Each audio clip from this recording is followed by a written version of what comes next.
Suzuki GSX250R. After years of bigger better faster, many of the world's top sport bike manufacturers took a step back and expanded downward into the pocket rocket displacements. It's unclear whether this was a response to a growing demand for small-engine sport bikes, or if the powers that be decided that manageable, entry-level trainers were needed to keep the kids from getting in over their heads right out of the gate, but that all the big names are coming out with 250-300cc versions of their proven, big-bore bikes is a certainty. Suzuki jumps on that bandwagon with its GSX250R, a sport bike with all the genetic markers of the Katana family, and exactly what one would expect from one of the big four. All new for 2018, the 250R is set to enter the race to the bottom, so without further ado, let's see what all Suzuki has going on with this crotch rocket trainer. Continue reading for my review of the Suzuki GSX250R. This may be a small displacement bike at only a quarter liter, but the overall design and bodywork is very much based on established performance principles. A full fairing encloses and protects the innards while vents in the engine cowl work to prevent power robbing turbulence and buffeting in addition to directing hot air away from the rider. A Cyclops headlight leads the way at the peak of the beak below the cut-down fly screen, though the factory missed an opportunity to clean up the front end with recessed or mirror mount turn signals, instead opting for winkers with short standoffs. Below the headlight, the cowl opens up to scoop and funnel air over the radiator before it tapers back down to a natural chin spoiler.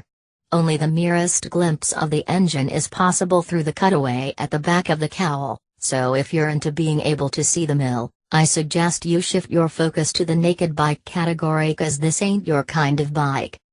Short, clip-on bars and jockey mount foot pegs force the rider into an aggressive riding position, and even with arms straight most riders won't be able to sit completely upright. There is quite a bit of rise to the pillion pad, a detail that not only acts as a butt stop for the pilot, but also provides the passenger with plenty of clean air and an unimpeded view forward.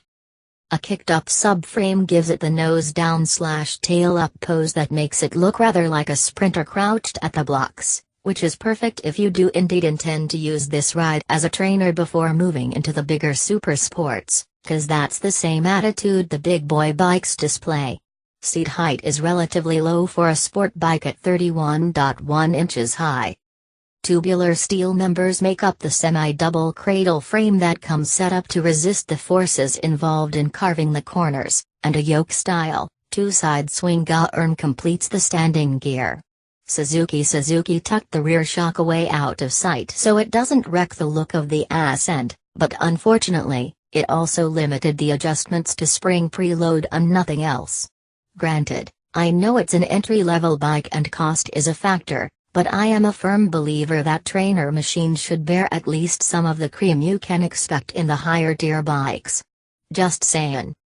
RWU front forks likewise do the job, but offer none of the tweaks you can expect in the higher brackets. Pedal cut discs work with the calipers to slow the wheels, but are likewise simple with no combined brakes, ABS or any other fandanglery to complicate the works. I'm okay with that, since I'm of the opinion that newbies benefit from feeling the feedback and learning to control the ride sans training wheels. The brakes aren't straight vanilla though, the hand lever is adjustable to accommodate a range of hand sizes. Cast, 17-inch wheels mount the 110/80 front hoop and 140/55 rear, and they sport a Y-spoke pattern meant to be strong while keeping unsprung weight and windage to a minimum. Suzuki powers the GSX250R with a fuel-injected, liquid-cooled, parallel twin engine.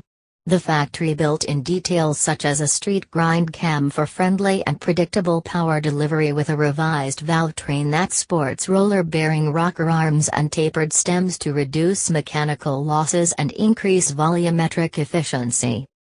If you're looking for traction control, power delivery modes or any of the other rider crutches here, you're going to be sorely disappointed. There's nothing to see here but raw, honest control and feedback without all the extra complication and expense of the fancy stuff, as a trainer bike should. Slightly under square, the mill runs a 53.5 mm bore and 55.2 mm stroke for a total displacement of 248 cc. Electronic fuel injection manages the induction, but that's to be expected, and is the limit of the gadgetry. At 11.5 to 1 the compression ratio is a bit warm, so you can go ahead and get used to the idea of buying the premium road champagne. I suppose that was necessary to get the most out of this little mill, and it certainly delivers.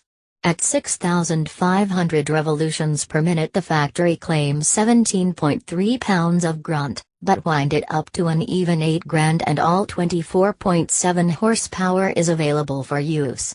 These numbers are not bad at all considering the small displacement, and this little mill definitely punches above its weight. A 6-speed, constant mesh gearbox and standard clutch make the final connection from engine to ground and help keep the mill in its usable power band from 15 miles per hour through 55 miles per hour. In other words, hit the super slob at your own risk with this ride. Base MSRP on a 2018 GSX250R will set you back $4,499, well within the means of most first-time buyers. Suzuki covers you with a 12-month, unlimited mileage, limited warranty with extensions available through Suzuki Extended Protection. It's hard to imagine sport bikes, even trainers like this one, getting any smaller than around 250cc, and the bottom tier has yet to fill out with most manufacturers stopping around 300cc. With that in mind, I decided the Honda CBR 300R would be a close enough and logical place to start, so let's get started. Looks-wise, there is little to choose between the two. Both fit within the sport bike mold and look fast standing still with little to nothing in the way of brand-specific DNA in evidence. Unless, of course, you count the Honda red livery on the CBR. Suspension components are rather uninspired across the board with only an adjustable preload at the rear shock in the way of tweaks, but I reckon that's okay since they have to keep price down somehow. Honda does take the step of adding ABS protection, and that may be a selling point for folks who feel like they need that to be safe, so no matter where you land on that argument, one of these manufacturers has you covered. Honda recently bumped displacement up to 289cc, hence the 300 in the title, but it's only a skosh bigger than the 248cc Suzuki mill. Naturally, liquid cooling and electronic fuel injection is the order of the day, but while Suzuki runs a twin-cylinder plant, Honda opts for a thumper.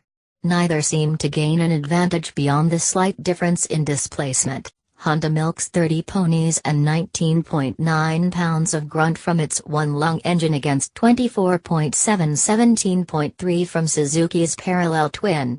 Honestly, this performance offset is so slight as to be imperceptible, and won't even be a blip on the most sensitive high-knee dyno.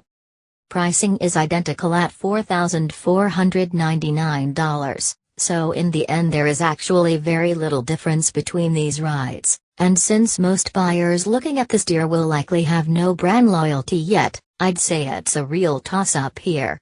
Good luck choosing.